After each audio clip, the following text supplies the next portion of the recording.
عربی پھر وہ جو عربی اس وقت میں بولی جاتی تھی جب کہ قرآن نازل ہوئی، یہ عربی نہیں ضروری ہے کہ جو آج کنورسیٹ کیا جاتا ہے، آج جو عرب لوگ بات کرتے ہیں، اس لیے کیونکہ زبانیں وقت کے ساتھ ساتھ جو ہے چینج ہوتی رہتی ہیں، کچھ ورڈز چینج ہوتے رہتے ہیں، کچھ الفاظ جڑ جاتے ہیں، کچھ الفاظوں کے میننگز بدل جاتے ہیں. تو اس بنیاد پہ جو پچھلے زمانے کی جو بہت ساری عربی کی جو کلاسیکل عربی کی جو ڈکشنریز ہے یا جو کتابیں ہیں جس میں آپ کو اس کتاب عربی الفاظ کا لغت، معنی، ڈیٹیل چیزیں ملیں گی، وہ بہت ساری ہیں. 3 نام یہاں پہ دیا گیا آپ کے سامنے: لسان العرب جمال الدین ابن منظور کی، تاج العروس الزبیدی کی، قاموس الفیروز آبادی کی. تو ان لوگوں نے بھی، اور اس کے علاوہ بھی بہت ساری عربی کی کتابیں ہیں جہاں پہ کہ آپ عربی کے چیزوں کا میننگ کو دیکھ سکتے ہیں کہ اس کا میننگ کیا نکلتا ہے. اور بعض وہ کتابیں ہیں جس میں کہ قرآن کی آیتوں کے حوالے سے ہی بتایا گیا ہے. مثال کے طور پہ امام راغب کی کتاب ہے.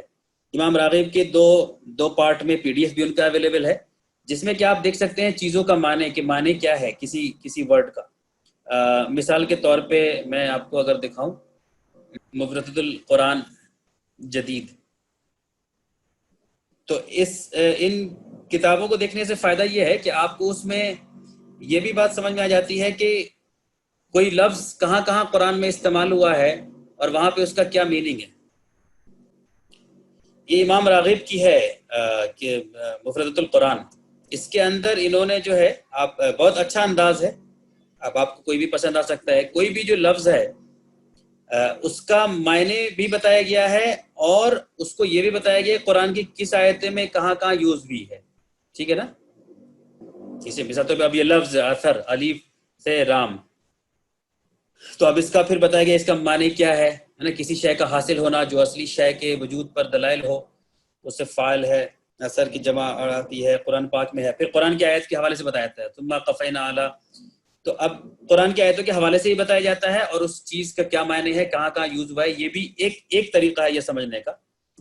تو یہ ایک امام راغب کی ایک ڈکشنری ہے، یعنی کہ لیکزیکون ہے جس میں آپ سمجھ سکتے ہیں. اس کے علاوہ لینس کا بھی لیکزیکون ہے جس کے ذریعے کہ آپ قرآن کے میننگ کو سمجھ سکتے ہیں.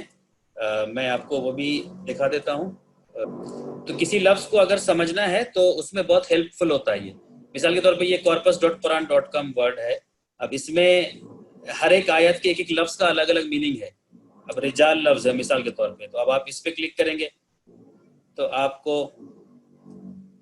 یہ بتائے گا کہ پھر قرآن میں یہ لفظ کہاں کہاں استعمال ہوا، قرآن ڈکشنری کہاں کہاں استعمال ہوا یہ بھی بتائے گا. پھر آپ یہاں سے لینس لیکزیکون میں بھی جا سکتے ہیں.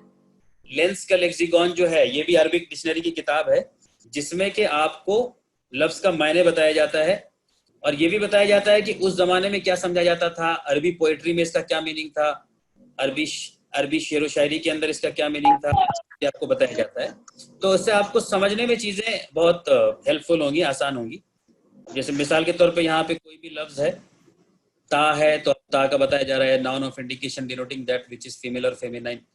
تو کافی چیزیں تفصیل کی ہے. تو کہنے کا مطلب یہ بتانا یہ غرض ہے کہ آپ سمجھنے کے دوران قرآن میں جب آپ ایفرٹ ڈالیں گے اور اس میں اگر عربی دیکھنا ہو تو آپ عربی کے ان چیزوں کو بھی دیکھ سکتے ہیں اور عربی کے ایکسپرٹ سے بھی پھر کانٹیکٹ کر سکتے ہیں جو عربی کے ایکسپرٹس ہیں. اور آج کل بہت سارے ایپس بھی آ گئے ہیں، بہت سارے ویب سائٹس بھی ہیں جہاں پہ کہ آپ کو ڈیٹیل میننگ مل جائے گی عربی کے تعلق سے.